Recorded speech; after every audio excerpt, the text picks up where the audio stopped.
Thank you for selecting the Commission on Sentencing's Amendment 6 to the 7th edition Sentencing Guidelines educational video. This video provides a brief overview of some of the changes and modifications associated with Amendment 6. Full and more detailed information can be located on the Commission's website under the Guidelines and Related Statutes section or by contacting a member of the Education and Outreach Unit. Please note, links to the Commission's website and relevant materials are provided in the video description. This video will overview the following topics. First, we will review changes to the guidelines related to the Justice Reinvestment Initiative, or JRI-2, including new probation guidelines, the relabeling of county intermediate punishment programs as restrictive conditions of probation, and the new procedures for state sentences in which courts determine program eligibility.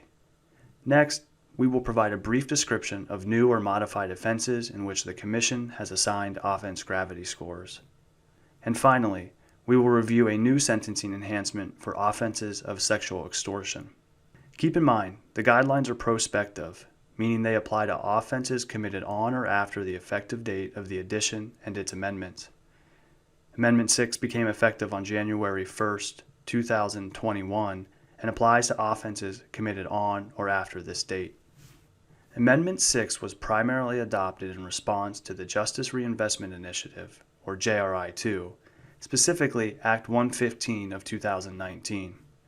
Act 115 repealed county intermediate punishment as a sentencing alternative, reassigned county intermediate punishment programs as restrictive conditions of probation, and required the Commission to adopt probation guidelines to address the use of county intermediate punishment programs as restrictive conditions of probation and the duration of terms of probation. Act 115 required the Commission to adopt guidelines to identify offenders who would be eligible and appropriate for restrictive conditions of probation. And Act 115 repealed state intermediate punishment as a sentencing alternative and created the State Drug Treatment Program under the authority of the Department of Corrections. Amendment 6 now provides sentence recommendations for the duration and intensity of probation for individual conviction offenses, as well as recommendations for aggregate terms of probation supervision. For information specific to guidelines for restorative sanctions, please reference Section 303.9F, Non-Confinement Sentence Recommendations. And for sentences to probation that include restrictive conditions, reference Section 303.9E, Confinement Sentence Recommendations. To begin our discussion of probation guidelines, let us start with sentences to probation as a restorative sanction, or non-restrictive probation.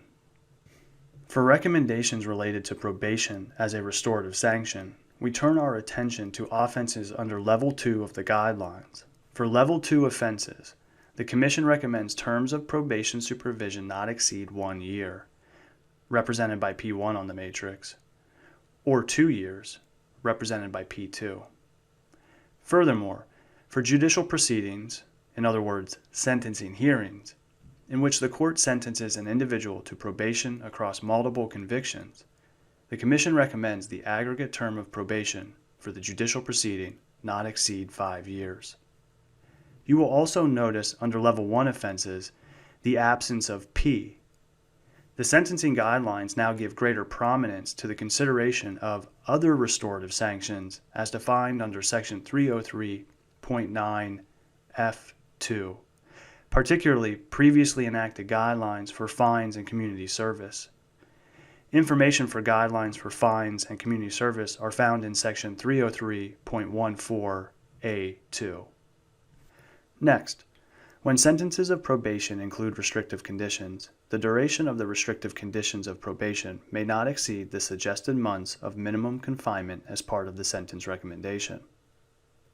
While county intermediate punishment was repealed as a sentencing alternative, the previous sentencing guidelines procedures for county intermediate punishment have not changed, except that the county intermediate punishment programs are now restrictive conditions of probation.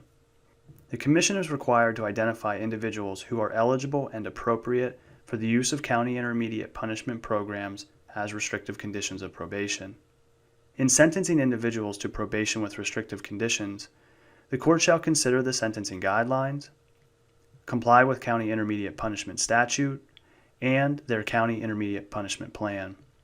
Finally, for judicial proceedings in which the court sentences an individual to probation with restrictive conditions across multiple convictions, the Commission recommends the aggregate term of probation for the judicial proceeding not exceed 10 years.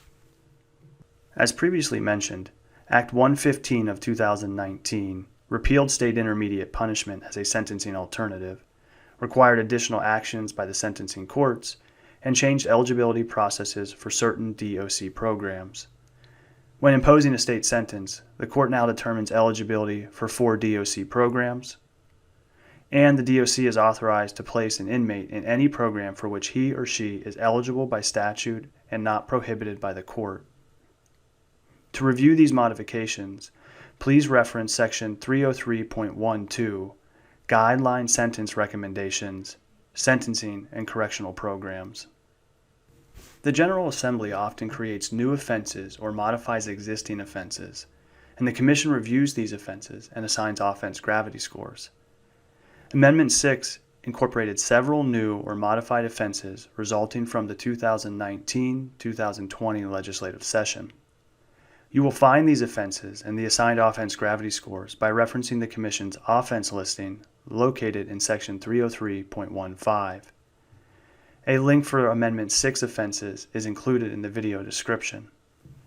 While there are several new or modified offenses as part of Amendment 6, we would like to highlight the addition of the offense of sexual extortion under Title 18, Chapter 31.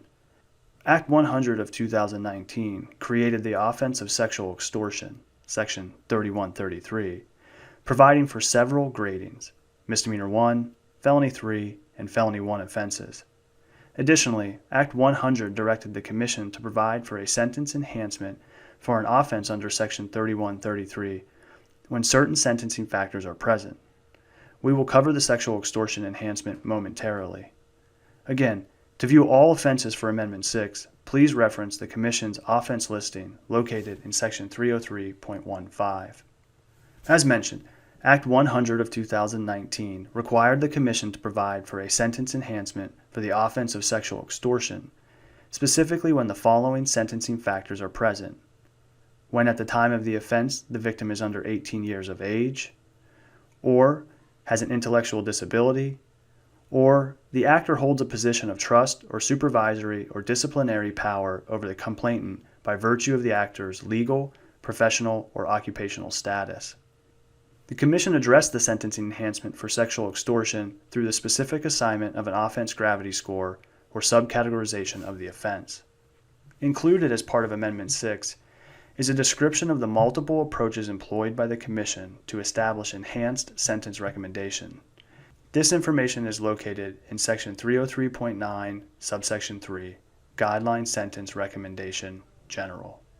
Additionally, for specific information on all of the Commission's sentencing enhancements, reference Section 303.10, Guideline Sentence Recommendations, Enhancements. In summary, we have covered some of the most notable changes resulting from Amendment 6 to the 7th edition sentencing guidelines, such as the addition of guidelines for the intensity and duration of probation, which includes guidelines for the use of probation with restrictive conditions, highlighted offense gravity score assignments for new or modified offenses, and overviewed the sentencing enhancement for offenses of sexual extortion when certain factors are present.